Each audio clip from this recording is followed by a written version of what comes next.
Today we'll be looking at mostly how Joseph will be, interpreting Pharaoh's dreams.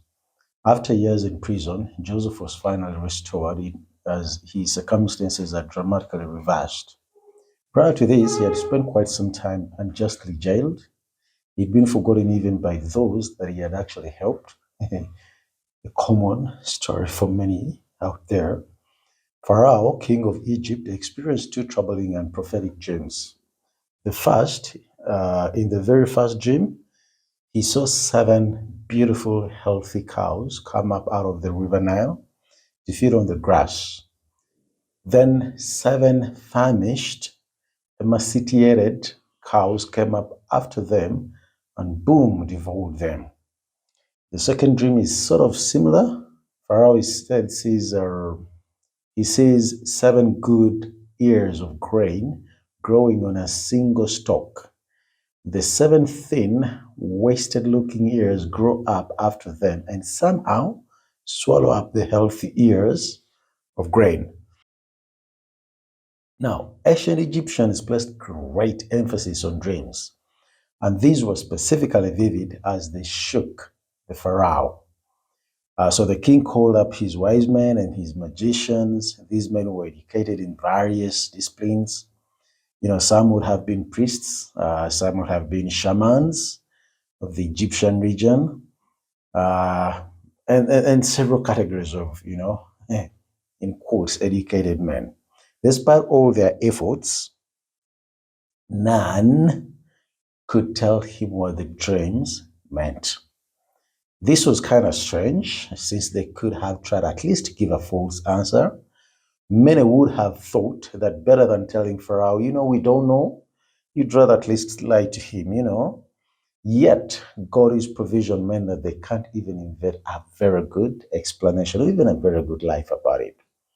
Finally, Pharaoh's chief, the cupbearer, remembered how Joseph, a young Hebrew, accurately interpreted his and the baker's troubling dreams while they were still in prison. And that's about 2 years ago. So most likely, the cupbearer had, not lost that history from his mind, rather that this is the very first time he felt the opportunity had been given or the advantage to bring it up. Joseph was quickly released from prison, put together, and he was brought before Pharaoh. Pharaoh said he had had a lot about this young Hebrew boy, and and that one of the things he had that is that Joseph could actually interpret dreams. And he said it in some sort of a bold statement. Joseph corrected the absolute rule of Egypt. He boldly actually said this. He insisted that it is not him that interprets the dreams, but actually it's God who has the knowledge. So Pharaoh told the two dreams to Joseph when he finished. Joseph explained that God is revealing what he is about to do or what he intends to do in a couple of years. One is that both dreams mean the same thing, literally, and that the repetition is meant to, give an emphasis of the dreams. 7 years of great abundance, represented by the healthy cows and grain, will be followed by 7 years of terrible famine, represented by the sickly cows and grain. Now, the starvation will be so severe that the good years will quickly be forgotten. Now, in the ancient world, kings were not given advice unless they asked for it. And even then, the advisors needed to be very careful. In this situation, however, Joseph, an imprisoned slave, immediately goes from interpreting Pharaoh's dreams to giving him counsel on how to run his own country. Oh, the guy had, you know, Joseph launched into a proposed plan for how Pharaoh should manage the coming crisis. He went ahead and said Pharaoh should appoint a wise leader along with a team of overseers to take up, 20% of each crop for the next 7 years and put it into the storehouses. This was more like the introduction of the 20% tax. Here in Uganda, we have what? 18%, 18, that is VAT. Then when the famine begins, Egypt will be provided for.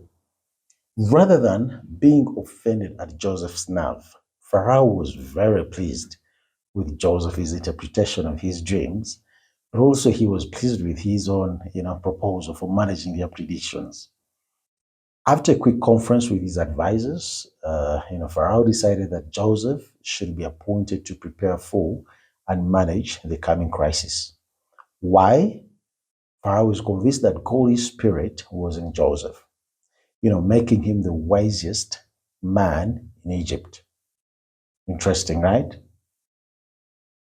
From dust to heights. Now, no one else, none, even came close to demonstrating that level of divine favor.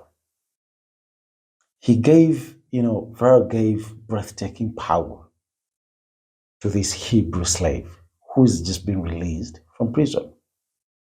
He made Joseph what some would call a vizier, he's second in command overall of Egypt. Now that is big. He gave Joseph his own signet ring, along with some beautiful and fine clothes, a gold necklace, and a specially designed chariot, equivalent to what? A Range Rover today, Bentley, whatever. That equivalent to a Bentley, I guess, today. Now, these are all symbolic of his authority, all these items that were given to him. Now, in addition, Pharaoh gave to Joseph an Egyptian name and immediately married him into a prestigious Egyptian family. In a very short time, Joseph had all the authority, he had all the power and cultural clout he needed to act on Pharaoh's behalf to save Pharaoh's kingdom. Now, he was about 30 years old at this time, and he had spent most of his adult life, as an Egyptian captive. Now he's finally free. Now, he followed through all his plan to save the nation from disaster. He oversees the gathering of the super abundant crops each of the very first 7 years. He ensured the surplus was stored in major cities of the nation. In fact, more grain was actually stored away than can actually be counted. So the Bible says. Now, God once again demonstrated to Joseph that all he knew yeah, was that the Lord has always been with him right from day one, right from the time when he was thrown into a pit, from the pit being sold into a slave, from being sold into a slave to Potiphar's house as a servant, from there being accused of rape, by Potiphar's wife, the Lord was with him. From there, he was, thrown in prison. The Lord was still with him, and he has always been with him. Continue. Now, furthermore, Joseph had about two sons. The names reflected Joseph's joy that God had not let his own suffering go to waste. The first was named Manasseh, which literally implied forgetting. In this context, it does not mean Joseph had lost all memory of his difficulty. Rather, it means his new prosperity has overweighed it.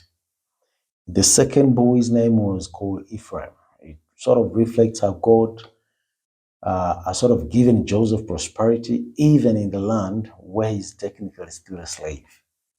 Now, after exactly the time predicted, the famine struck, just as Joseph said that it would. When the people ran out of grain and came to Pharaoh for help, he sent them to Joseph.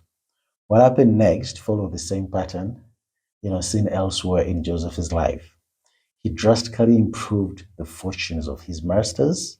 He did not merely redistribute the grain, he also used it to massively increase Pharaoh's power and wealth. For the most part, this was accomplished as Joseph sold grain to, both to the Egyptians and to the people of the other nations, who came looking for food because of the famine that had, hit them also wherever they were. Now, that global disaster and Joseph's new position, boy, that led to an amazing reunion with Joseph's family. Over the next few chapters, the same brothers who sold Joseph into slavery in Egypt, we're going to be seeing them coming back and also asking for the same food. Now, without knowing it, of course, they encountered their once hated, younger brother, and he acted to save them from the starvation. That is it. That is basically a summary of Genesis chapter 41. Please pick the full episode, the full edition, by scanning the QR code that is on your screen. Or you could simply go to our website, that is www.abdiministries.org. You can also go to YouTube and search for our handle, that is Abdi Ministries. Do the same for Spotify and same for Facebook and TikTok. You'll search for Abdi Ministries. Amen.